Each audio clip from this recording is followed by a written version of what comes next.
You got it.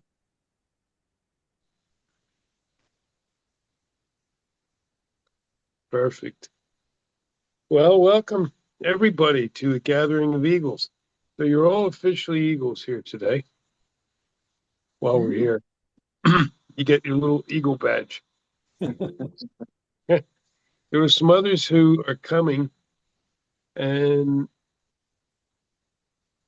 so my friend Tom up on Pine Ridge Reservation is also connected, and he's got, the last time I looked, he had 12 people with him. Whoops. Wow. Yep. And so he doesn't get any real reception there, but they're listening through my phone. And then if they have things to say, they'll type it out, and then I'll bring it to the circle. It ain't perfect, but it's what we got. The only time they can actually get any kind of signal is when they go to the casino, and they didn't have that option today. So it's good. Welcome, Tom. Welcome all. I don't know who's with you, but welcome to all of you. So 11, 12, and what did I say? 20 people. Okay. It's not a number to know. So today, we will start by opening with a blessing. We're still evolving this show and the way it's going to go. It's like, for Jerry and I leading it, it's indigenous voices, but global perspectives. We want this to really go out there and just bring in everybody, because that's what we have to do these days. So I think we'll start opening with a blessing. You want to do a blessing, or does anyone in the group want to do a blessing? You can open it. Anyone here want to open the circle? I can do it. Yeah. Oh, we get a Kiwi blessing. Okay. I won't mention feathers then. Yeah. I'd like to welcome everybody here. I ask that we all be connected to the mother, learning to listen to her guidance. I might go back. For those leading this group No, and you're good. presenting today's subject and the insights that are offered here. For this, I give thanks to our path, our guidance, and the ancestors that are here with us and the guides that are here with us today. And I ask that we all learn to share, communicate, and listen in a good way. To this, I give thanks and prayers for all of us who are here and all of those who are not here. May they be blessed as well. Thank you. Thank you, brother. Okay, and so our friends at Pine Ridge said they are very happy to be in the circle today. He's now at 13 people total, and that's probably what it'll be. He's got a mix of elders and young people, which is really nice. So Tom, I hope you guys send some good questions at some point when we get there. Welcome to everybody that's here on the screen. Why don't we start with a little go around, shall we? Yeah. Let's just do a brief, real brief, just, who you are, your name, where you're at, and quickly, why are you here today? Remember to take yourself off mute when you speak. Yes, and then put yourself back on when you don't speak. And so we don't get bleeding over in. Who wants to start? Happy to start. Can you hear me? Yes. Yep, go ahead. Mark Mangus. I'm connecting from Talent, Oregon, Southern Oregon. And I'm a energy worker, shamanic practitioner of Indian medicine. And I'm here in the circle because I believe very strongly that the way forward is in community and that we heal in community. And I'm here to give and receive. And with that, I'm in. Aho. Aho. Thanks, Mark. Aho. Okay, so the next one in the circle, oh, that's us. Okay. All right, you go first. Jerry Maynard, Menominee. I've also been welcomed to and adopted into the Hopi. I am here to share some of the teachings and wisdom that I've been blessed to have passed on to me to help us through these times that we're living through right now. And it's great to see all of you here. Thank you for coming. Uh-huh. Oh, Jim Graywolf. Jerry and I are here in Lake Montezuma, near Montezuma as well, just a short distance from Sedona. I'm Brahmini Gypsy and United Western Lenape, so I'm a mongrel, mixed breed. I'm here, much like Jerry, to be here in this time of change, to work with community, as Mark said, to get through this time that we're seeing all the darkness that there is on the surface, so we can heal it and move ahead together and weave a new existence instead of what we've had. And I'm in, I hope. oh. I'll go ahead. I'm Gio, and I'm coming in here from Scottsdale, Arizona, and I was just up meeting with Jerry and Graywolf this past weekend, and then spent a little time in Sedona. And I am also in on exploring different ways to be in community, both online and in person. And I'm excited if there's an opportunity to hear from Mark and his journey that he's about to take to a very special community in Italy, and any other opportunities that we get to talk about creating community and, like I said, both online and in person. That's why I'm here. Thank you, Gio. Stacy. Hello, I'm Stacy. I'm sitting here in Hardwick, Vermont, which is northeastern Vermont. And I'm excited to be here because I've been seeking more connection on a deeper level, which I have some community here, but it's all very superficial. And looking to be surrounded by people who can see through the darkness into what is after that while being present for people to help them, I suppose, through the process just by being present. Oh, Oh, excellent. Thank you. Vermont in the house. Yeah, right. Dave, you ready?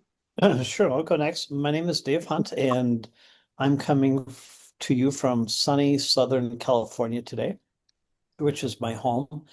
Been on a journey for several years now, really trying to learn different ways of enjoying life and finding peace and love and contentment and all those different things, from approaches that are not as common out there, and then finding people who have access and experience in these areas, for both education and sharing.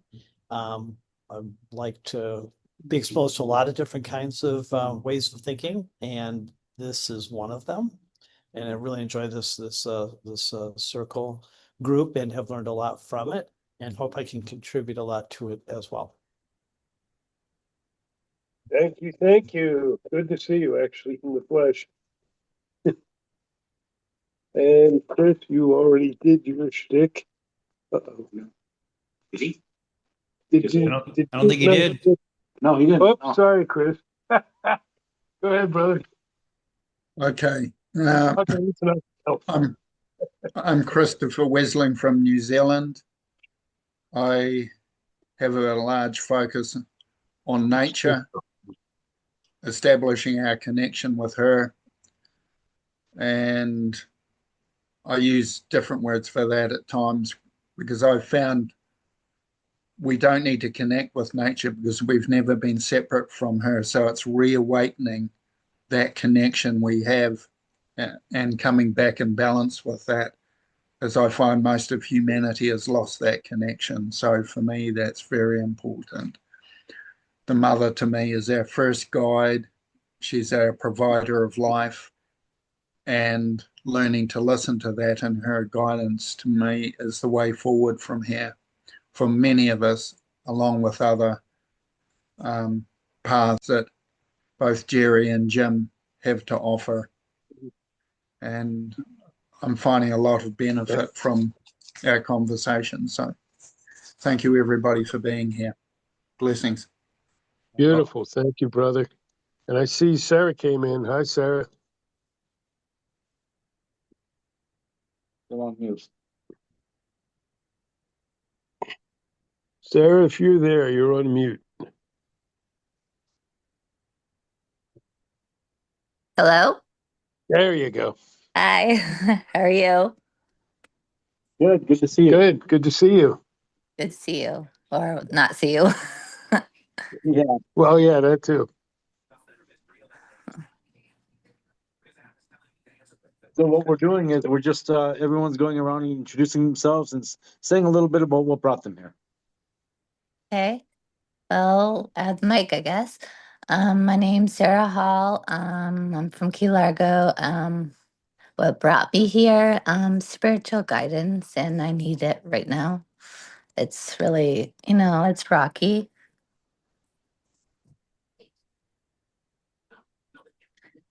Well, welcome to the community, Sarah. You're not alone. Thank you. Yep. It's good to see you. It's always good to see you, Sarah. You always bring a nice energy into things. So Thank just you. keep doing your work. Everything is shifting. So Yes. you're definitely not alone, like Jerry said. Yep. Nobody's exempt. I'm imagining beautiful waters, Key Largo in the house. Yep. I'm using the talking stick too, especially because there's a bunch in different places. So hands up when you wanna speak, and then I can coordinate. Because I'm also working with our friends in Pine Ridge. For some reason, they're getting a buzzing. Is anyone else getting a buzzing? Hey, just put your hand up if you are. Must be their end. Okay. So they just said hello. They're glad to be here. I'm paraphrasing all this because I don't have any way to print it out at this point. They are a mixed group. They're really happy to discuss this fear and anxiety piece. There's a lot of it on the res, but there's a lot of it everywhere, not just on the res. Confusion. And it's leading to anger, and it's leading to a lot of things. And like we just said to Sarah, nobody's exempt. I've sure have gotten my share of it. There's so much we need to let go of so we can start rebuilding. So this is a good effort today. For everybody who watches this afterwards, feel free to join us as you wish at the moment or every other week at Tuesdays, 5 p.m. Pacific time. And we welcome ideas, areas of spirituality, of what's going on today that we can bring in and make a topic. We got You one want me more to go ahead person. and introduce myself? Yes, please. Yes. Who'd we miss? So, JD. Sorry, I'm Oh, I thought we JD. did. Yeah, sorry. I'm in Sorry, St. Jim. Charles. That's cool. I'm in St. Charles, Missouri. It's right next to St. Louis. Hmm. My awakening's been pretty rough. A couple years. I was on drugs for a long time and a lot of bad living, and physical issues. And then a couple years ago, I got into energy crystals, and my third eye opened or whatever, and I started perceiving. I'm perceiving shape shifting entities, dark entities, astral entities, and that's when I started my journey. Mark really helped me in the beginning. Just it was rough. My body was broke down. They're attached to me still, but I've been doing a lot of healing. Uh, but being able to, like, ever since I started perceiving them, every time I shut my eyes, they're there. I can see in my field now, I guess, or whatever's attached to me. So it's been a lot to just get through the day. But slow for the last 2 years, I've been doing a lot of healing, and my physical body is healing. So now I don't feel like every pain is the entities. So, but it's led me down this path where I'm learning how to do the shamanic. Like religious stuff was helping, but it wasn't. I think I just had to learn how to clear the wounds and the affinities and all this stuff. So now I'm learning all that. And hopefully whenever I get clear, I'll be able to help other people. That's kind of like one of my Great, things. great. Yeah. Thank you for being here, JD. Yes, thank you.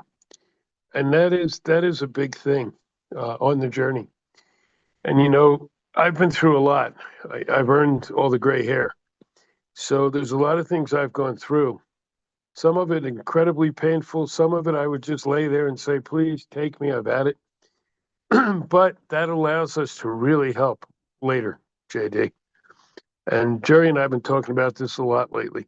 We've both gone through painful things. They're not fun. They're not pleasant. It is part of the growth. And now when people show up and talk to us and ask us, we can answer with an understanding of what it does feel like most often. And that really is helpful. So pain is a great teacher if it doesn't get too much to bear. What do you think? I agree. I always tell people that for me, I go through things in my life for two reasons. One, there's something in there that I have to learn from. Two, I have to take what I've learned, and when the person comes along my path that went through the same thing, then it's my job to help and give back. Yep. Yeah, that's a great way of looking at it. We have to always give back. Keep giving back. Stay in the light. There's a lot of folks in pain now, and we need them here. Today, actually, there's a number of people reaching out to me, and I live near Sedona, which is where we are now. A very spiritual place, but it's also very mixed. We have a lot of very real, caring, actually trained by spiritual people, spiritual elders, and we have a heck of a lot of frauds. There's some elders who live here who are ready to throw up their hands and say, oh, to hell with this. I'm being called names. I'm being made fun of. I'm being told I'm not sharing what I should be. I'm just not going to do it, and I'm going to walk away. And I've been conversing with several of them as Jerry and I were doing recordings earlier, and just trying to get across. I'd hoped a couple would come on tonight. So far, they're not. But just trying to get across, yes, we could do that. I've felt like it too. I've said at times, you know what? They're nuts to this. I'm taking my dogs. I'm going up on the mountain. If somebody really needs me, they can come find me. But that doesn't fix anything. That's not going to make it better. I've been here too long to miss what we're going through now. So whether you're young, old, or in between, I hope you can hang in there and keep doing the work, because everybody is needed. Everybody. We all have different skills. So the topic today is going to be about that anxiety and fear that seems to be going around in abundance lately. And that being the case, I want to open it up to all you guys. I want to hear questions, answers, whatever you have to share. And because we're going to do this together as a community, we're going to help each other, and we're going to go forward together. Okay, Mark, I see you guys. I think Mark was first. I'm not sure. No, I think Chris was. Go ahead, Chris. Go ahead, Chris. Okay. What's come up for me when you mention pain, I've had two main teachers. One is nature, well, three really. One is life itself, and the third one is pain. I had a period where, well, I still do, where pain is intense. And I had an experience where my breathing stops, and the fear that came up about dying, not being able to cope, and feel like giving up all at the same time while struggling to stay alive while my breathing was trying to stop because the pain was so great, movement of the lungs hurt so much. And one day I just went, well, if I'm going to die, I'm going to die. So I let go and flowed with the pain. I stopped resisting it. And I did go unconscious. And one of the big things I learned from it is when I came back to consciousness, the pain hit in a massive way, more than it had beforehand. And I was surprised that I didn't go unconscious again straight away. But what I learned is I could manage this. I got through it. I got to the point of giving up, going unconscious, and I came back. And it's like, I am here. I am okay. It's not beating me because I was still present. Yeah, I was in pain, but I was here. And learning to let go of that feeling of I can't do this, I can't manage this, it's too much.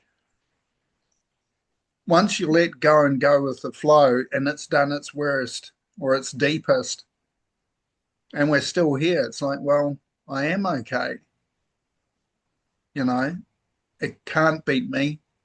I've got the skills and the ability to flow with this and still be here. Gave me a confidence in myself, and the fact I experienced it and I was still here was that affirmation. I'm okay. I'm present. I can cope, and I can get through this. And it let go of the fear of it as well.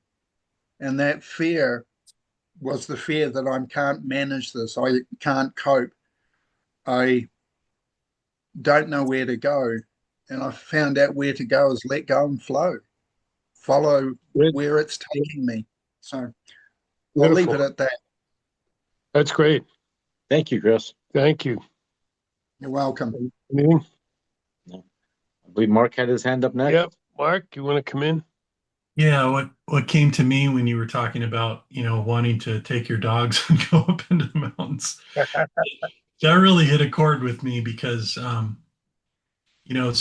since I was initiated in the Karo traditions, I've been trying to understand what that means to practice in that way and to be of service to people. And I've tried a lot of different things, and it's easy to get overwhelmed. But I always come back to the pact that we make when we go through that initiation process, which is if you show up for spirit 100% of the time, spirit will show up for you 100% of the time. And I realize that all the suffering and feelings of overwhelm and all the crap is self-created. I'm putting all that in my own way. And it really comes down, for me, I try to remember this simple principle that spirit puts people right in front of you, and you are the best person to help that person. You are the practitioner, you are the shaman for them, whatever word you want to use, right? You are that person for the person standing in front of you. So don't get distracted. Don't feel like you have to boil the ocean or save the whole world. It starts with the person that's right in front of you. That's good. Yeah. Thank you, Mark. And I agree with you to a point. Absolutely has to start on self. But at the same time, we have to be working in circle now because we quite literally have to save the whole world. I know it sounds grandiose and ridiculous, but it's not. Look around us and see what's happening. We make the changes now, and this is where prophecy and indigenous teachings come in, or it's going to be too late. I mean, even science is saying the same thing. We've made some headway, and that's great. But we got a long way to go, and we can do it. There's enough of us now. Yeah, the fear's there. I like Chris's part about letting go of the fear. Same thing when I went through my hell periods, until I could let go of that fear, especially that fear of dying, I wasn't getting anywhere. But once you start to do that, it's like freedom. So yeah, that's some good points, Mark. I appreciate it. I see our brother Gio up there has a hand in the air. All right. Well, want to dovetail on some things that have already been said. And one of the things that I learned from Mark and being in his health coaching program, and it also resonates with my own spiritual teachings, is this notion of finding the gift in the pain.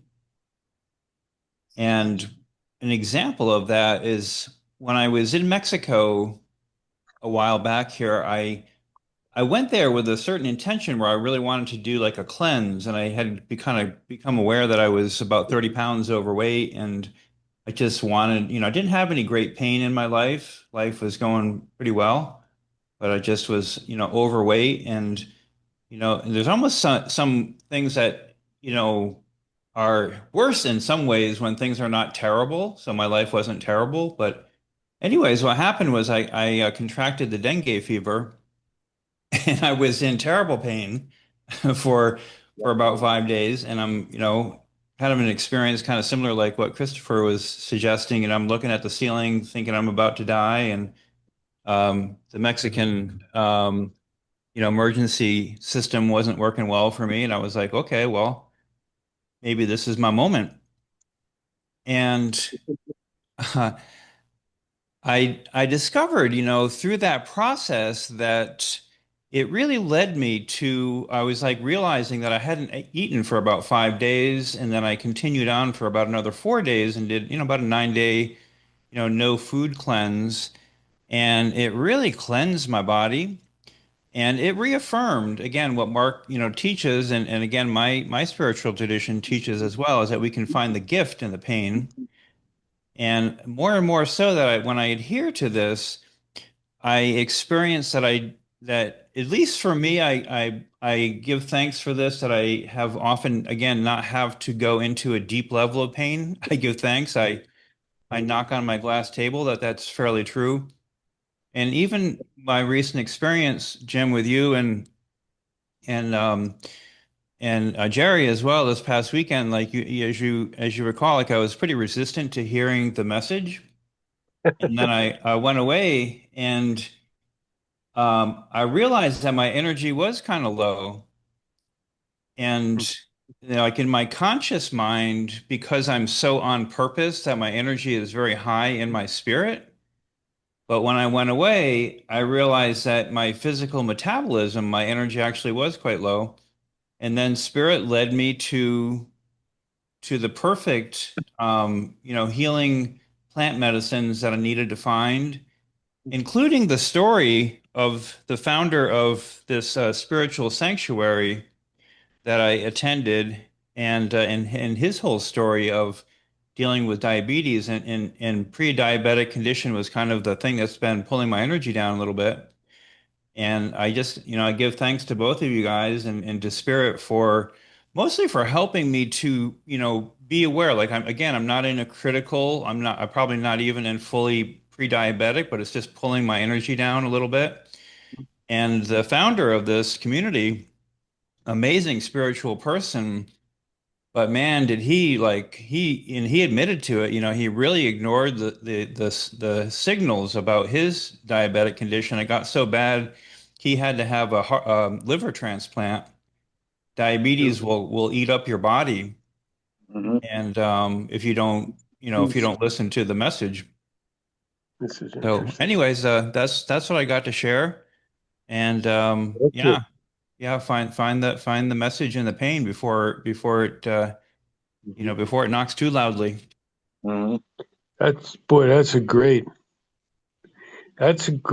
piece to share. And and many of us have done it. And I'm not going to call him out. I'm not going to say it's Christopher, but Chris has gone through some major pushing back. I know. I pushed back and ignored pain at one point because I have a high threshold for pain, and sometimes that's dangerous. And yeah, it damn near killed me, Gio. So I know what you mean. It's um it's not easy to look and say, wow, something's out of whack. And so it's part of the journey, and it's a hard part, but a good part. You have anything more, Nick? Part of all this with this fear and anxiety, it really leads us to look inside. If we well, hopefully it will, and we get to look inside and see and look at that fear. Mhm. And when you look at it, you see that it's really an illusion. It's as thin and wispy as the clouds when we look at those fears, because a lot of it's based on nothing other than the fear. There's no concrete reason to have that fear and to hold on to it. If we take that time to look within and really examine it and be honest with ourselves, that truth helps dissolve that fear. Oh, Oh, Stacy, I believe you had. let me finish on this one, and then we'll turn it to Stacy. Yeah, it is to face that fear. And part of this, I just want to throw in here. I know probably everybody knows this, but it's really important. A lot of fear, most of the fear comes out of here. It's out of the head. This work we have to do now, it's heart work first. And actually, Jerry has shifted that a little bit too. Maybe we'll go into that more later. It's actually now spirit. Spirit leads, and both head and heart are in there. So it's a little more balanced. But if we go right here, yeah, you're going to start panicking. If you have trouble breathing, I know I've had that. I know some of you probably have too. JD, you said you did. If you have trouble breathing, you almost automatically go into panic. That's a big red flag for our whole system. So when that happens, try to breathe deeply. Try to lower your threshold of pain by just going inside, and then you start to get through it. So these are some good discussions. I'm going to shift it up then to Stacy, and then I'm going to break for a minute, and I'm going to shift it because I'm getting a lot of comments from Pine Ridges too, and I want to make sure I catch some of them into the conversation. Stacy, you're on. Hello, thank you. So the idea of going and live in the woods or away up on the mountain, I had the privilege to do about 6 years ago. But before that, I mean, I resonated with, when Mark was talking about that, and, what Jim said about, just going with your dogs up in the woods. Before that, I had too many mornings when I would wake up and ask Creator why I was still here, if I was going to be doing what I felt like was just being stagnant, that people weren't cooperating. I was trying to live someplace that had, it was supposed to be a community, and people were not cooperating. They weren't honoring the earth in a way that I felt was nourishing to me. And then COVID happened. And I got invited to come up to Vermont, which was such a blessing. And I've said to many people that I don't think I would have survived energetically and emotionally if I had to be where I was for those years. So, and I was saying to Jerry earlier, it's just like I feel like I have to pace myself sometimes when I talk to people, because people are so embroiled in the day-to-day stuff and all the stress of things that it's an illusion. It's nonsense. It's a story that we have to fight for a place to live, and that there's scarcity, and it's becoming exhausting to try to say to people like, no, we're going to be fine. Like, if you're in any place that's forested, there's enough. Like, there's abundance, and people are like, no. So in terms of where the pain is, like, I'm still carrying all this pain in my body and my joints and stuff. And I know that it's just because in some sort of way, I'm kind of an empath, so that I'm picking up all of this frustration and stress, despite the fact that what's keeping me from really feeling that emotional stress is my relationship with plants. Like, I am constantly gathering and making plant medicine, and that sort of interaction to me is what's keeping me from getting sucked into some of the same stuff that other people are feeling, I think. But I appreciate being here and being able to talk about this with people that I don't have to edit myself so much. Because I feel like if I tell people that I'm okay, they think I must be on drugs or something. Yeah, or thank you. or that I, or that I'm Yeah, ignoring things. But anyway, but thank yeah, you. Thank you, great, Stacy. Stacy. Thank you. Awesome. Yeah, and I'm going to shift now to some of the people at Pine Ridge. Some are echoing what we are. Some are talking about it. And then there's a couple new things coming up that actually Jerry and I were thinking we were going to bring in anyway. And one big one for me is, and Stacy, you alluded to, if there's trees there, nature, nature, nature, nature. As I worked with elders around the globe to learn my medicine, shamanic ways, the only thing that had to be there each time was nature. Without nature, you cannot really delve into the deepest parts of spiritual learning and spiritual medicine. It is the guide. It is what words do I want? It's the resource. It's the medicine behind it all. And when I work with somebody who really wants to learn some of the medicine, that's the first thing they have to do. They have to get out there in nature, as was done to me. I mean, I could share stories someday and experience it. And occasionally I do have people come who say, oh, I can't do that. I can't go out in nature. I'm too fearful. And then I have to tell them, well, I really can't work with you because there's no way I can direct you. And I send them off to try to do some things to get more comfortable there.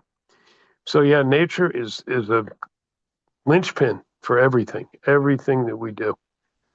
And not only with spiritual medicine and spiritual understanding, but with the planet in general. I mean, it's our home. Did I miss anything on that? No, sounds Okay. good to me. So the next one is, should I save that? No. And yeah, grandmother Sarah was the one that wanted us to bring nature in strongly. She's 85, and that's what she said. She's still around because she's in nature every day, and she intends to be around a lot longer.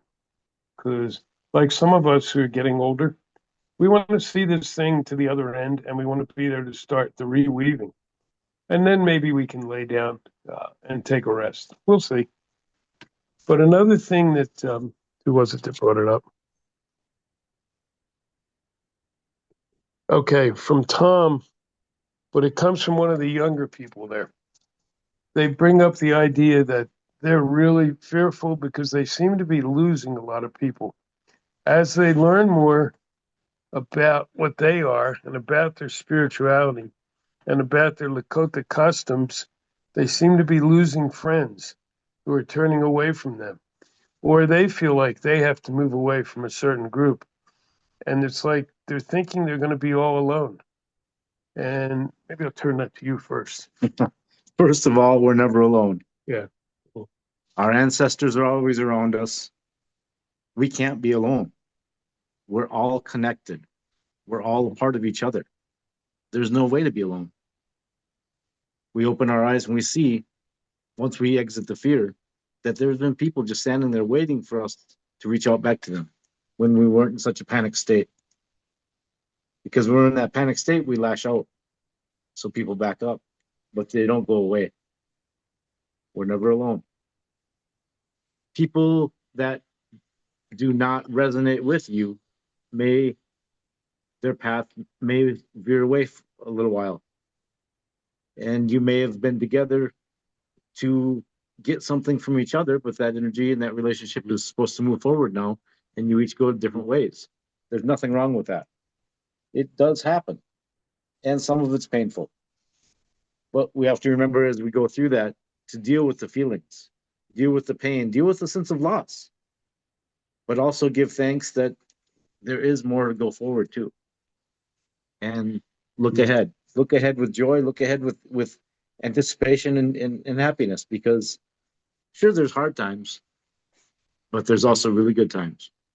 And we can form those relationships with others in that way then. Yeah, I think that I totally agree with everything you're saying. And it does work out that way. And yes, we do tend to lose people. The more we learn on the spiritual road, the more we practice on the spiritual road, the higher our vibration starts to rise, we don't match vibrations with others who we've been walking with. And I was taught that a long time ago, and I didn't think it was actually true, but it is. And that's not necessarily a bad thing, as Jerry said. First of all, yeah, Creator's always around us. The mother's always around us. The creatures of the mother are always around us. And that's why I chose my dogs to go up on the mountain with us. It's much easier. Um, but some others peel away and some of them return. Jerry and I knew each other years ago from various events that happened. And throughout the years, we've crossed paths very close, but never quite hit. And then a little while ago, it's like, oh, okay, so it's time for us to work together now. So we came together. Other times, it's a little more difficult. My ex suddenly decided a few years ago, okay, I've had it. I can't do this part anymore. I can't do the moving around and so we split ways. And it was painful, but it was also the right decision for both of us. And I can go on naming these sorts of examples. So yeah, feeling you're going to be alone? No, you won't be. Having less people around you? Yes, that tends to happen. But the ones who are around you tend to be much more in line with your sense of thought and feeling and walking the road. So that's really good. Tom, thank you. And please thank, I don't know the name of the young person who sent it, but I do get that from a lot of young people. So yeah, young people, it's going to happen. If you walk the road, just be ready. New friends will appear. Some you have now might move aside. You don't think any less of them. I don't anyway. I have people I really love who I'm not walking with right now because it's just not meant to be. That doesn't change. I still love them. So I think that covers that one. Mm-hmm. Let's go to the golden hand on the top right. The man from down under, Mr. Chris. Well, I was going to speak to the same subject, but if you want to change subjects, I'm quite happy to drop out. No, you have some more to add. Go for it. Yeah. One of the things I found is very much that my friends change as we go along. And it's the same as Graywolf said. You find people that resonate with where you are. As you let one lot go, we open the door to the next lot who are resonating where we're stepping into. And it's also learning. We think we're alone when there's no people around. But one of the things that's taught me is what else do I have relationship to? Nature was a very big part of that. And for part of my life, I'd interact with people for a year and then I'd go off radar and interact with nature for 4 years. And I did that in repeat cycles. In nature, I learned so much about beauty, about life, about interaction, about company. And I found nature is always with me in whatever form she is. The picture behind me is one of the places I go, but I can still sit out on the lawn in front of my house and feel the life and vibrancy and all that makes that grass grow and the trees in the section. Nature is with us everywhere we go. We breathe her, we drink her, we eat her. She provides us with all that we need for life. The sun warms us. We're never separate from nature. And that's where she becomes our teacher, our guide, and whatever phase of life we're in. She will reflect us where we are. She is the perfect mirror.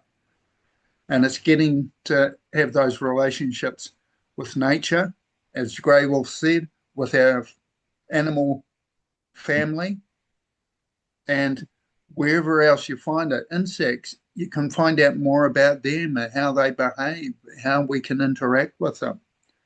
You know, I go for a walk on the shoreline and I see a bee in the water and it's struggling.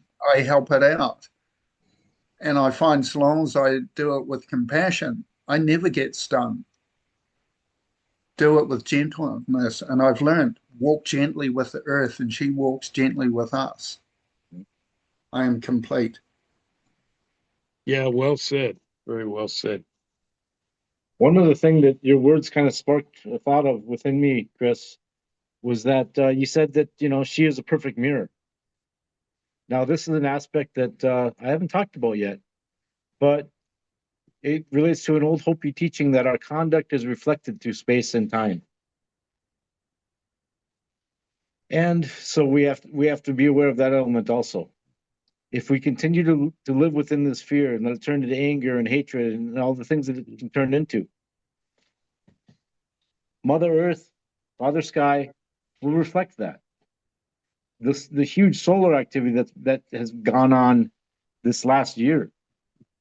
So, in the Hopi way, Tewa, the father of ceremony, is out of balance.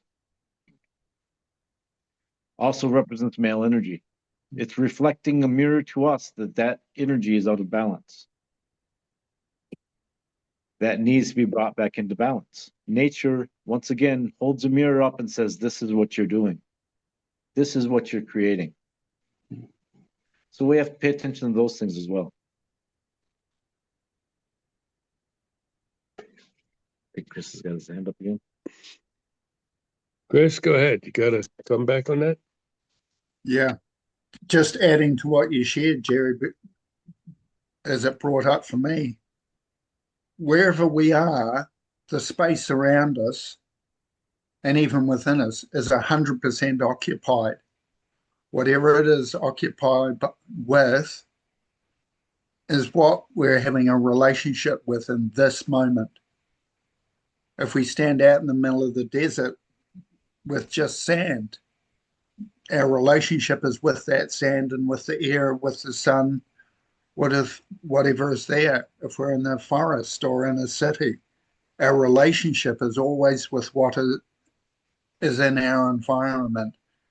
Our relationships are more than just people. It's learning to have a living relationship, which is an interactive relationship with wherever we are, with whatever surrounds us, and what is within us. I'm complete. Thank you, brother. Awesome. Oh yeah, I think Mark had to leave. I know it. I think he said it 6. So it's great you were here, Mark. Thank you. We'll do more of these combining efforts. It makes a lot of sense. I think this is a good time to take a bit of a break. And my brother here, Jerry, who is a master Hopi storyteller, has a story he can interject. So we can all chill out a bit, relax, breathe in, close your eyes if you want, whatever you want, and absorb the story, and we'll see where it leads us from there. So, this particular story that placed itself forefront in my vision and in my mind is also very appropriate, and you'll hear why. So this took place shortly after the migration ended after the people came into this world.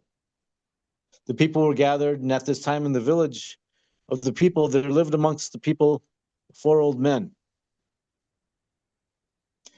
They didn't have any responsibilities, for one was blind, one was beginning to lose his hearing, another was crippled, and the 4th had become very forgetful.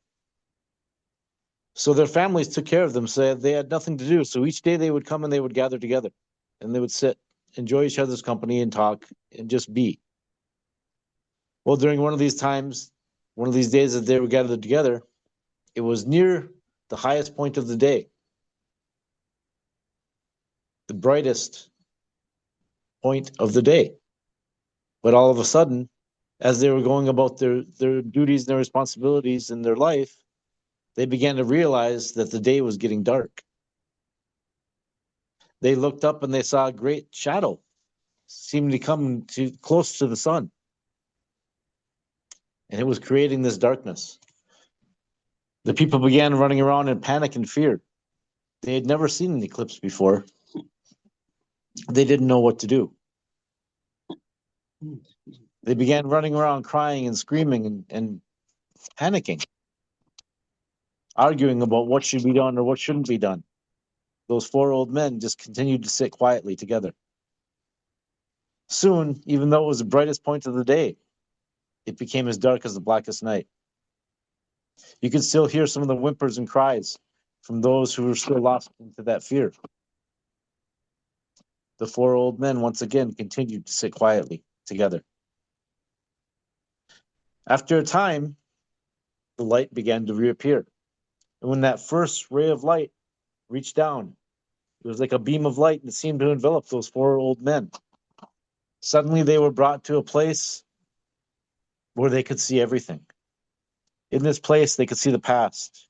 In this place, they could see the present, but they could also see the future. And they could see how all things connected and were related. They could see the oneness of everything. And there was a voice that began speaking to them. This voice began to share teachings and stories, wisdoms. They were told who they were. And they were told that it would be their responsibility to take these things back to the people. They were told that they would become elders and people would come to them for guidance.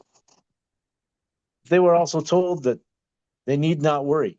Should they ever forget any of these teachings or wisdoms that was given, all they would have to do was look around them. All truth dwelt in nature, they were told. They were told that a living example of one of these teachings was embodied by one of the creatures of the mother. All we had to do was look around us and open our hearts and our eyes to see the truth standing before us. And that beautiful balance and harmony reflected by all those beings living together as one. Suddenly, they found themselves back in the village. It was as bright as it had been before. The darkness was gone. The people saw that the four old ones had returned. And then they saw that something wonderful indeed had happened, because their infirmities were gone.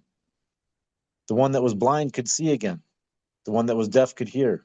The one that was crippled could walk around. And the one that was forgetful, well, he seemed to be sharing the most of the teachings and the wisdoms. His memory was back. The people gathered around and they began to listen. They began to learn. They called them elders. And this is the story of how the first elders came to be. Oh, thank you for listening. Oh, thank you. Oh, thank you. Thank you. Awesome. Yeah, the stories teach us a lot. And of course, that's how we kept history for longest part of human existence. I'm going to take a break for a second and throw in a commercial announcement. Jerry and I have been doing a lot since he was here, as Chris and I did before that, and Kira and I did after that. There's a lot of these reconnectings going on. We were at a Gaia gathering in Taos about a week ago and delivered our parts for a bit, and then we came here and did some. There's now Earthstock 2. There was one last year in Crestone, Colorado. This one's much bigger, and it's going to be in Los Angeles, and it's October 2nd through 5th. So I will put up the link. It's earthstockfestival.com. I'll put it up when we post things so people can look. We'd love you to come. We're going to be there. We're actually presenting quite a bit. And maybe some of you want to come and join in. It's going to be really powerful. I forget how many presenters. There's a lot. I forgot what he did. A whole lot. A lot of indigenous folks, a lot of folks coming from Central and South America. Some of you who live in the Los Angeles area, hey, get word out. Let's fill this place up. We're going to be doing ceremony. We're going to be doing teachings of many different types. Jerry is going to have his BioWell machine, which we won't go into tonight. Maybe we'll do a program on that at some point. But it's a fascinating thing that's really helped me on my healing journey. So, yeah, just be aware. Invite people if you like. I think it's going to be a really powerful piece. So that was it for now. There was a comment. Was it more of a comment or a question? Yeah. Which I don't know if, boy, this opens a big topic. Well, let's try and see what happens. Another one of a young woman, hang on, Sandy from up on the res is asking why, if we are advancing spiritually and as human beings, and we're trying to make this a better place and we're trying to come together, why are so many in such obvious hate and anger and racism and everything else around us? Why is that happening? Anyone here in the circle like to take a stab at that? Chris, go ahead. Go ahead, Chris. One of the things I find it comes up in many subjects is learning our separation and finding out what separates us. And sometimes we have to delve into that darkness to realize how destructive it is. We think we might be putting it out to others, but the person that's always most affected is ourselves. And on my journey, when I started waking up, I experienced how some of my behaviors were accentuating the pain I had in my own body because of the tension and the resistance I was creating. So I had an immediate feedback system. And I think it's there for all of us on our path at some point. We get feedback from our behaviors, and it's up to us to choose to follow a good way with that, learn to let go of the tension and the resistance, learning community. And community isn't about all living together in one location. It's our relationship with everything around us. Community goes wherever we go. It's a behavior that we have. It's our attitude. It's our emotion towards things. And one of the most beneficial ones is seeing the beauty in something. When we focus on what we don't like, we get into these things that were just mentioned by Graywolf. It's finding the beauty in everything that establishes right relationship is what I've been learning lately. Thank you. I'm complete. Yeah, that's some really good feedback. And before I go up to Gio, Sandy came on. She meant in people around us, people and things around us. Why are they so full of hate and anger? Which is kind of it. So there's the internal piece Chris is talking about. But yes, we're seeing a lot of it, and not just in this country, although we sure get our own fair amount, but around the globe. For me, I was taught that when the time came, that's what was going to happen because we could more clearly see it. These waves, these opinions, this anger, this hatred has always been there, but it's been pushed down. Now it's coming right up on the surface. It's very clear. It's very visible. We see what we have to work on. So I don't know. That's my answer. Hopefully, you young ones, as you come along, we can get rid of some of that and eliminate it and start to realize we're one mother, one tribe. That's my thought on it. Gio, you have your hand up? Yep, Gio. Yes, and I wanted to thank you for your announcement on the Earthstock Festival. I dropped the link to it in the chat window. Great. Just want to drop the notion that how amazing it would be if our community ended up there together. So just drop that in the Yeah. community thinking. But in regards to like the time that we're in right now, it seems quite well in our consciousness and our awareness that we operate as humans on this kind of pendulum experience where we swing from one end of the pendulum, and the more intense that swing is in one direction, then the more intense it is in the opposite direction. And so, it's quite intense in this cycle of the pendulum right now. And, I appraise, you for creating this community because, we all have the opposite of the pendulum, right? We have the opposite, and it doesn't have to come through hatred. I admit that I have hatred of what many of the things that are happening right now and how people are being mistreated.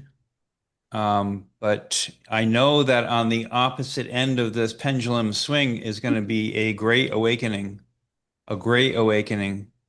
and maybe the awakening that many of us have envisioned for for Yep. our entire lifetime. Yeah, I totally agree. Great words. I completely concur. I go out of my way not to hate what's going on, because then we perpetrate that whole cycle, and it's not easy. It's not easy to watch. Just like some of us who are at Standing Rock. I know Stacy was there. I don't know if anyone else here now was there. We took the peaceful approach, and some who could not be peaceful actually asked to leave. But it wasn't easy when we saw people we knew and friends getting hit by the water cannons and all kinds of things. It wasn't easy, but we stood that ground. We stood the way we have in other peaceful things. And I think that's the way to get to what you're saying, Gio, to get to that spot. And I think part of it too is, the pendulum, but we humans are just great at point side to side. We swing. We need to find that nice sweet spot in the middle. Stop swinging so much. Let it be balanced. Oh, Oh, Stacy. Yeah, thank you. Well, I mean, I think, sorry, I'm trying to make it so I Yes. can see everybody again. I was trying to do this on my phone. I'm not that good at it. So to everybody out in Pine Ridge, hello. I don't know if I met people, but I was blessed to get to go on the Ride to Wounded Knee 2 years in a row, and that was wonderful and arduous and really amazingly reflective. And I was really drawn to go back to North and South Dakota after being at Standing Rock, because when I left with some of my Haudenosaunee friends, we really did not want to leave, because we wanted to do more work. We just could not. It didn't feel good leaving a place where people were living in such difficult conditions with such really raging winter. And then I found out from folks that stayed actually later at Pine Ridge and helped with other projects how really severe the summer is. So you guys down in the Dakotas are badass. I don't know. It was hard. It was really hard. But like you said, Jim, I mean, I have never felt more accepted anywhere than at Standing Rock.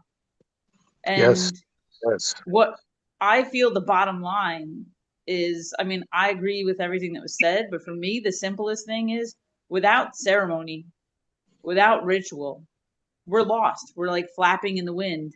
And I think where a lot of this anger comes from is the lies that have been spun for thousands of years to trick people into being Jewish and Catholic and Muslim and all this other made up shit that makes division between us. So like my parents are Jewish and Catholic, and they shouldn't have gotten married because both sets of their parents were angry about it. So they were doomed to fail because they shouldn't marry somebody that's the wrong religion or And then let's not forget that it's just like a generation ago that Black and white people shouldn't marry. But then I spent time on the Oneida Reservation and the Cattaraugus, Seneca, and watched mothers of families who were inspired to return to a more traditional way of being, and suffering that their sons were going to marry non-native women and then not be able to carry tradition on, not be able to allow their children to have access to certain things on the reservation. So it's kind of insane that we've all bought into these labels that fractionalize us, so we are not whole beings then. Because if I say that I'm anything other than a divine child of creation, and a woman, I'm diminishing myself. Mhm. Even to say that I'm Stacy. What the hell is Stacy? I don't know what that is. But I do know when I walk out amongst like great birch trees in the Vermont woods. Hey, Lee, hi. She just sent a message. That I'm a real thing, that I matter. Like when a hawk flies above my head and calls out, it's like that's when I know that I'm real. When I'm walking around on this stupid street, I'm lucky that I'm staying in my friend's place and I'm hearing cars constantly and people are honking and people are buying stuff. It's like I think I'm going out of my way to not want to deal with that anymore. So it's hard for me to, it's just annoying. But, Oh. you know, to me, like the most intense experience I had was actually living on a Cattaraugus reservation. So that's Seneca. They're really on a Dawatka. And those are the people, the women especially, that I connected with the most at Standing Rock. Mhm. So I was there from November till January. And when all of a sudden the winter really started to hit and we didn't have elders there anymore, it Mhm. was me and my friend Suzanne who were trying to call back to the Haudenosaunee, you know, the elders to say like, we need guidance here because we didn't know what to do. But Yeah. but the prayer kept us there. It was like the connection, the desire for us. And I tell people all the time who don't know about Standing Rock, I said, think about where we are going as a united people on this earth. People came from all over the planet to that. And I just leave them with the question, okay, why? We're fighting pipelines all over the world. Why did it not happen somewhere else? So Yeah. one thing that happened, and then I'll stop talking, was it was in 2017 that I got to go on the second half of the ride to Wounded Knee, because this woman who's a Napanza Moji monk who has a peace pagoda in New York had a monk come in from Japan, and they needed another driver to get this guy Steve to bring this monk out on this walk, you know, because they would pray behind the horses. And I got to go do this. And according to these Japanese monks who give their whole life to prayer, that's all that they do is pray, and they have these special drums and they just say this chant. And this chant is just for all beings to come into alignment. That's all that they do. That's it. Their belief from their great teacher is that the fate of the world, like our transitioning, is within the Native American, the indigenous people of Turtle Island. That's what they believed. And like, it was incredible. So this man, he was like in his 30s, and like, he just knew this. So to me, I have held on to that fire from Standing Rock and that time with that young man all these years, and refused to go back fully into whatever the nonsense of whatever the United States crap is.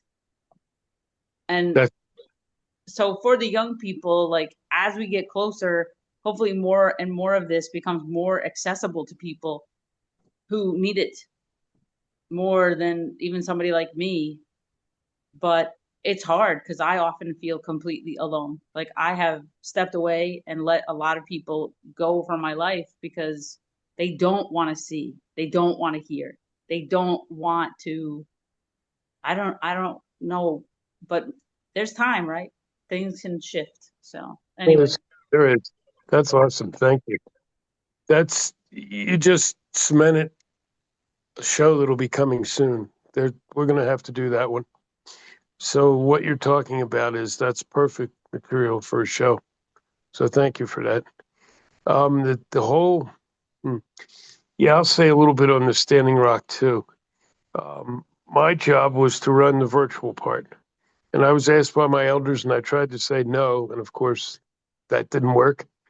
So I was called up to meet with LaDonna and Miles, her husband, and a few of the young people who first went to her. So Tom was there at that time, who's online now.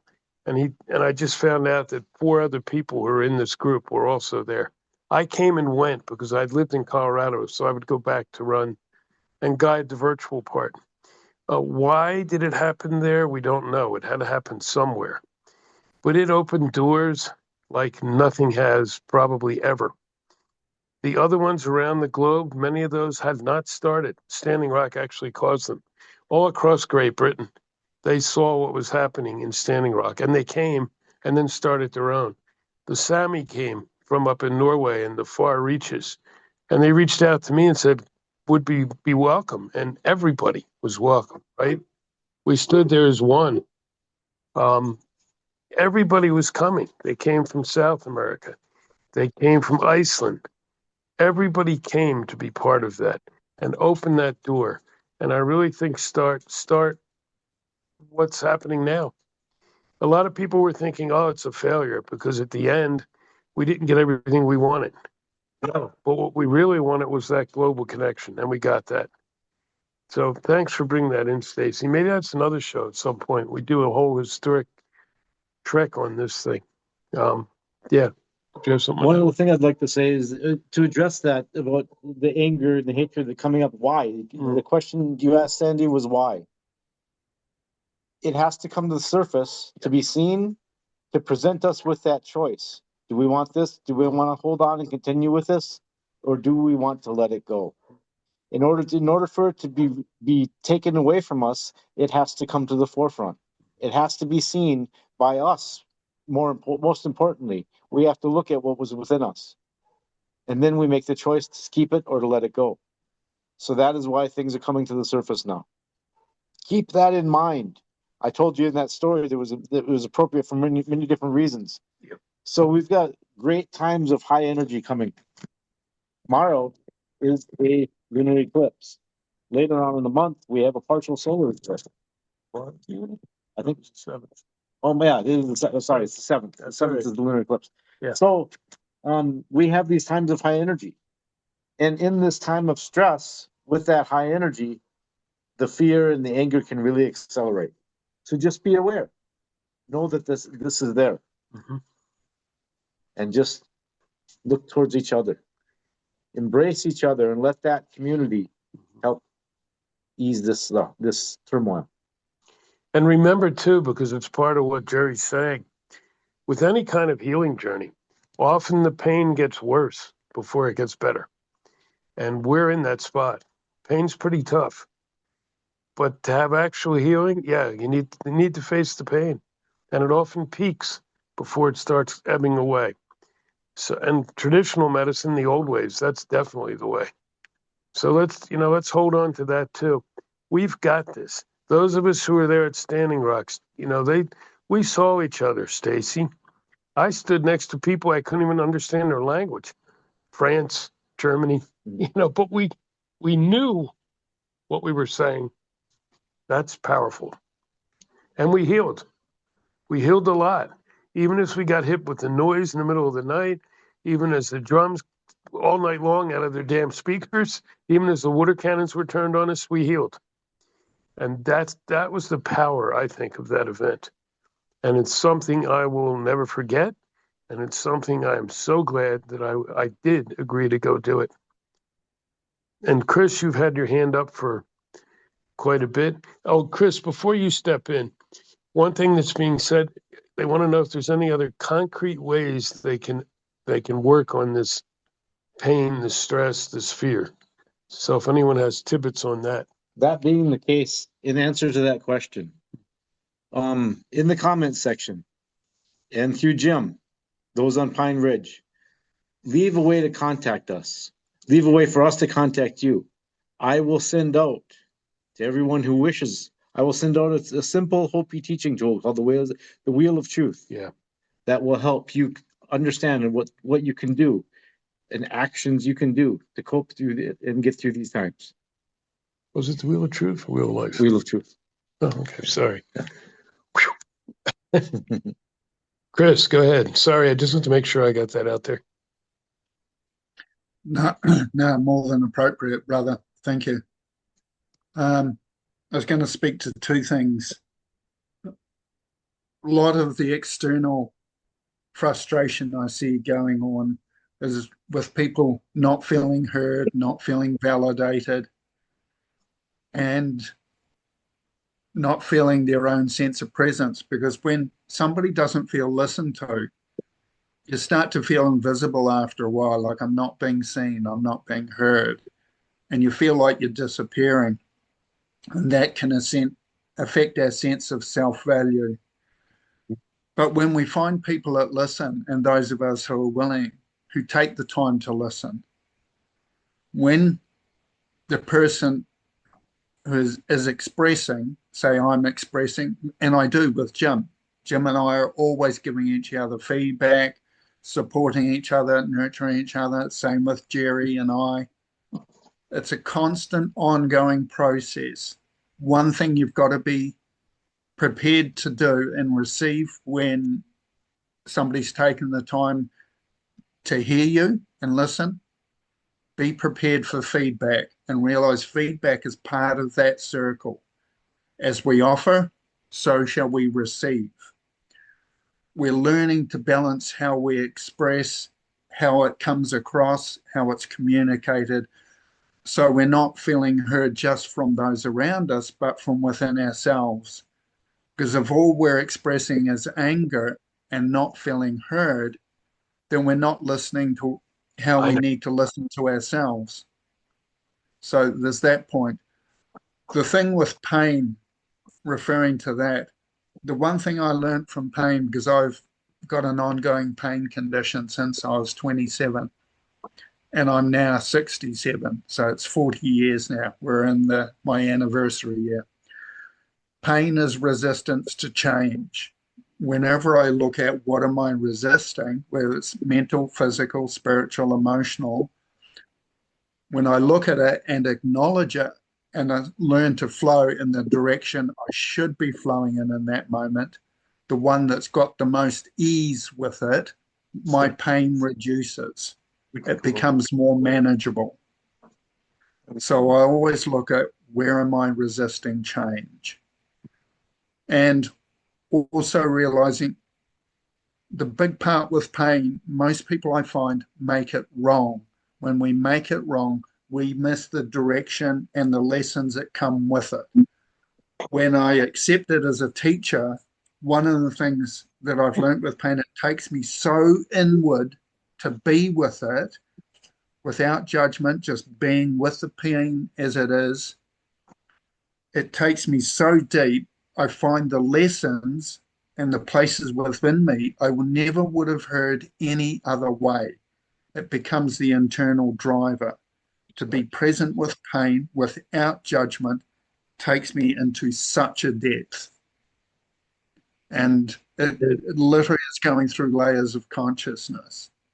That's the way life has taught me. I wasn't listening before, and I find the powers that be knock as loud as they need to be heard through the doors we have closed. So if pain is coming, it's a knock on the door that we've got closed that we need to pay attention to. Whenever I sit and listen, my pain reduces. Appreciate it. Thank you, Chris. Yeah, I'm going to guide a little bit. We're coming near the end, but if you guys want, we can stay a little late if you want to stay on a little more. If yay, hang hand up. If nay, thumbs down. Oh, okay.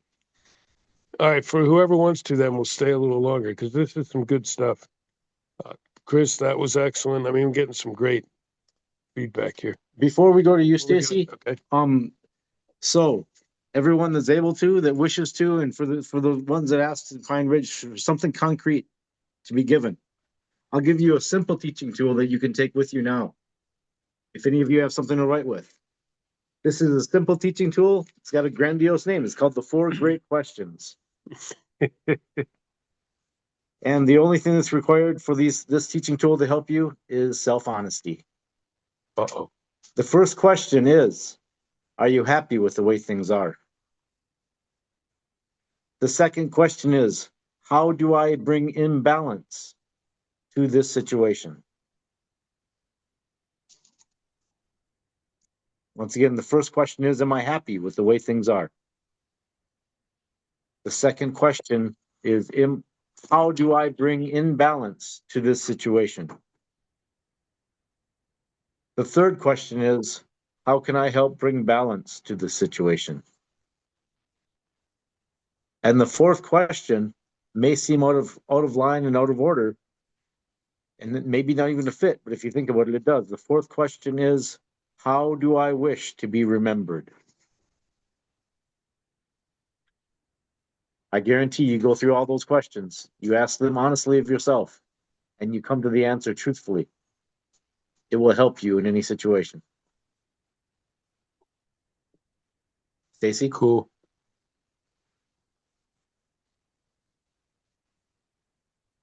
Stacy, go ahead. You're on You're mute. mute. Yeah. There you go. Hi. Hi. Well, I wish that that's beautiful, Jerry. You should put that in the comments or something in case people couldn't write it down. But I guess what's on my mind is, it's hard because Tom and these youth are there. We can't hear them. Yeah. But if they could write some things even over time that perhaps could be addressed directly, because I know especially youth are hearing like all of these really, really difficult to process messages. And, like it's kind of easier globally to be a white person than anything else right now. If you listen to the news and the propaganda, and if you listen to the fake history, sure. Like I was teased all the time at Standing Rock about my white privilege. And they were like, yeah, when there's a problem, you go ahead, your privileges, you can get shot first. I was like, yeah, that's funny. But, like, thank God it never went to that. Because my retaliation to that kind of teasing was if that would happen, the violence would just perpetuate. It would just keep going. Exactly. And yeah.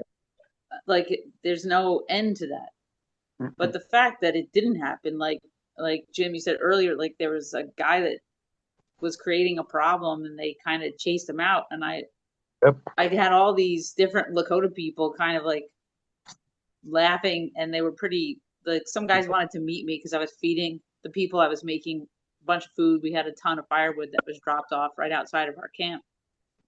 And one day they wanted to talk to me. They were like, yeah, it's her, because some guy was trying to steal stuff and he had like a bow and arrow or something, and a bunch of guys chased him out. And I said, what would have been a better solution? To like tie him to a tree and just let him think for a little while and spend some time with him instead of chasing him away. Right. But what everybody got stuck on was my idea of tying him to a tree. I didn't mean like for days, I was like, to make him sit still and for you guys to not be violent with him, because if he's hurting and we're here, we had everything we could possibly need. Like people thought, whatever. Yeah. It's like, what do you need? And like Chris was saying, it's like, if you feel like no one is hearing you and you feel like there's all these problems happening, there are real actual problems and things that are extremely out of balance.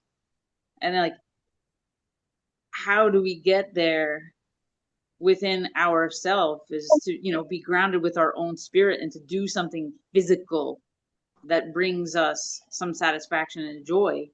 Well, that's easy if you don't have all of these actual doors slamming in your face and actual problems that physically impeding you from doing so.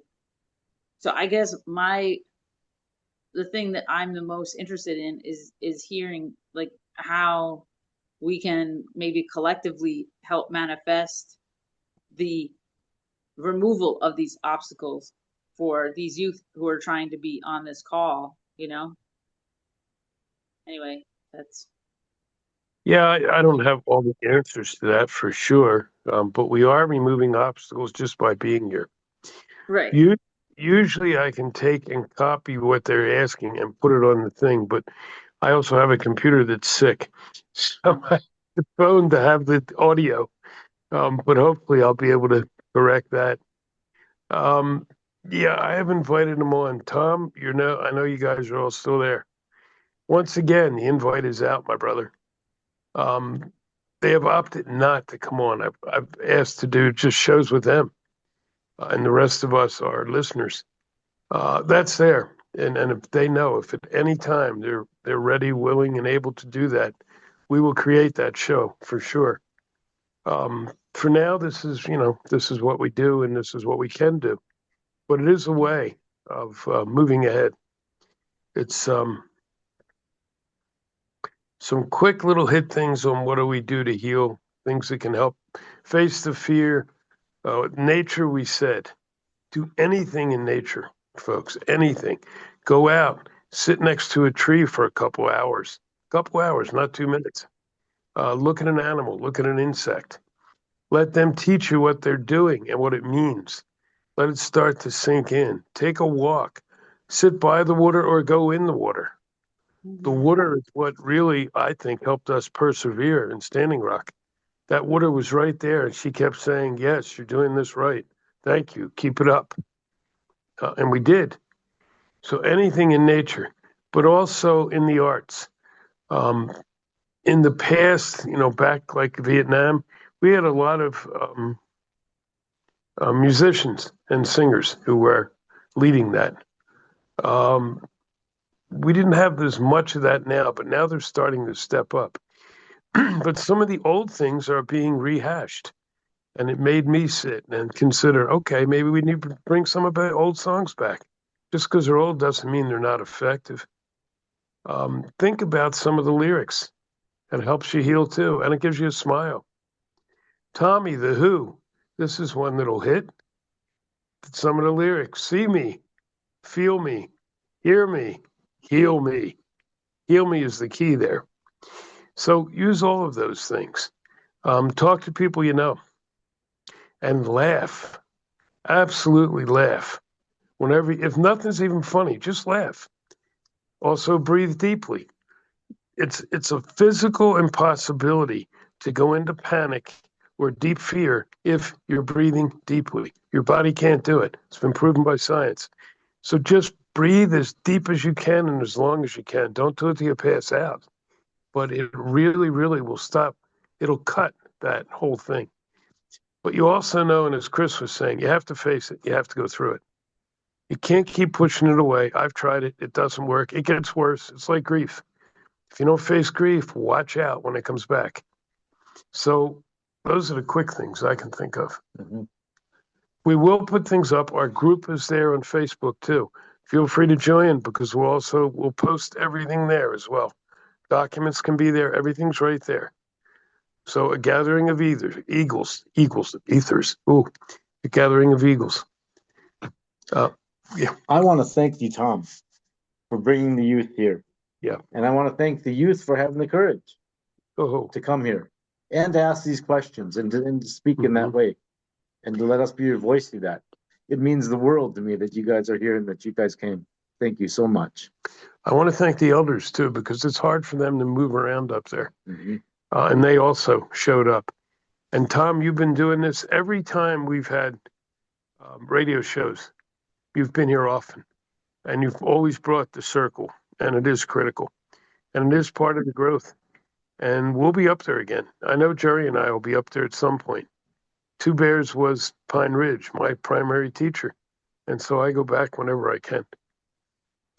Yeah, but that's a good point, Jerry. Thank you. I usually do it, but I didn't do it really well this time, so Jerry did. It's you young folks, you're what it's about. We'll be here a while longer because we're meant to be here until this is over and we start rebuilding. But then it's all you. So, we're glad you're contributing now. it shows us, okay, there'll be those there ready to pick it up and hopefully do a lot better than we have. Chris, sorry, didn't mean to. Always patient. I had three things that I could mention, and we'll see if I can remember them all. One with communicating. If we're taking the time to listen to somebody, the thing that determines whether we've heard the other person is not us. This is when the other person we're listening to lets us know and they feel heard. Important thing to listen to. The two other points. One, if you're feeling really down, you always watch the body language. The head goes down, the back gets arched, the shoulders come in. Put your head up, look up, and I challenge anybody to feel sad when your head is looking like this. Guarantee you can't do it because you're in the wrong body language. I love it. Now, a personal story of mine with pain, of learning to deal with it. I was laid up at one stage for 8 days. I needed hand toileting, eating, you name it. I was just laid up, couldn't move without any assistance. And I looked out the window and I saw a simple tree. It was out that window, had that round top like the classic tree. There was blue sky with a white cloud. And had this wave of how beauty that was, how beautiful. And after lying there for 8 days, I knew so long as I could see beauty, I was okay. That's what struck me in that moment. And that has stayed with me. Always see beauty in things, learn how to do it, practice it, and it gets us through so much. I'm complete. That's great. And, I love the looking up piece. That was excellent. And you need to see that beauty in yourself first. That's one that I have struggled with my whole life. See the beauty in yourself. Then you'll see beauty in everything else. It's hard to see beauty in anything if you don't see it in yourself too. I think we need to start wrapping up. What do you think? Yeah. I think we need to start wrapping up. Gio put the link in there for the Facebook group as well. And we will be putting other things out here. I did get one other question, but it's not from Pine Ridge. It's from a different source. And that source was telling me, as you guys were talking, remember to ask me, Creator, for what you need. You're not going to get it if you don't ask. And that means also, don't just do it silently within. Say it. Say the words. One reason people don't get help is because they don't ask. And they think, well, I've done a silent prayer. You have, but it's a whole different reality when you speak it out into the universe. So do it. You can be alone. You can be out in the woods. You can be in your bathroom taking a shower. But go ahead and speak those things. Makes a huge difference. And ask. Don't be afraid to ask. Nothing wrong with that. We need things now to get through this. We need help. We can't do it all alone. So let's ask. Let's go right to the highest spot and ask. Okay. Yeah. Okay, we're going to wrap it up. Chris, we're going to hold that for another one because we're getting late. And I'm going to zap out in a minute because I didn't sign it up for much longer than this. Thank everybody, those who are here, those who had to leave. This has been an incredible program. Yeah, that's. I want to thank everybody. And the teaching tools I mentioned, go to the website, go to our Facebook page, and you can get them there if you can't get your information to us. They will be posted there. And Jerry and I will be doing other things. We need some more resources to be able to do some of the things you all are asking. And so we're going to create some programs. We'll keep them affordable, but we'll make it so that there's some goes into us. So when we have to get to LA, we can do it without worrying about how do I get the next tank of gas. So we'll be doing some of that too. We'll add those pieces in along with all these pieces we do because it's part of our job. Our That being spirit said, job. like Jim said, so Yeah. for us to keep doing things like this and Yep. the other places that we're going to and go to those places, we are a part of Sodom, Yes. Sanctuaries of the Earth Mother. If you or you know someone else that would be able to or would like to donate to help these things continue to happen, please spread the word. Thank you very much. And we'll get that out there because this whole thing has to be a team effort. And it's not just us. We know other elders that need to get places. I've taken on a lot of expense. So has Jerry. Chris has taken on a ton. He's come up here a couple of times, and it costs more than $20 to get here from New Zealand. You'd be surprised. And then to stay here. So yeah, let's make that a part of this too, and something we ask for, because it's still part of reality and still part of what we need to move ahead and to make sure we eat well and help others. Somebody needs something to get somewhere, be able to say, okay, here you are. We can do this. Get here. So that's just, I don't know where that came from, but I think felt important. This was an awesome show. And including those who left, what an awesome group. Thanks so much. Thank every one of you for your voices and your contribution. I'm just feeling our brother who left last night, Graham Greene. Oh yeah. I'm just feeling Graham Greene, who left yesterday, who was an amazing person, who was a magnet for people. And I'm just thinking about, I know he's up there watching us. I felt him earlier today. And I'm also thinking of Chief Dan George, whose line I like to use. You know, what is it, Jerry? My heart soars like an eagle. Let's have all our hearts soar together. Thanks, everybody. Love you guys. Have a wonderful night.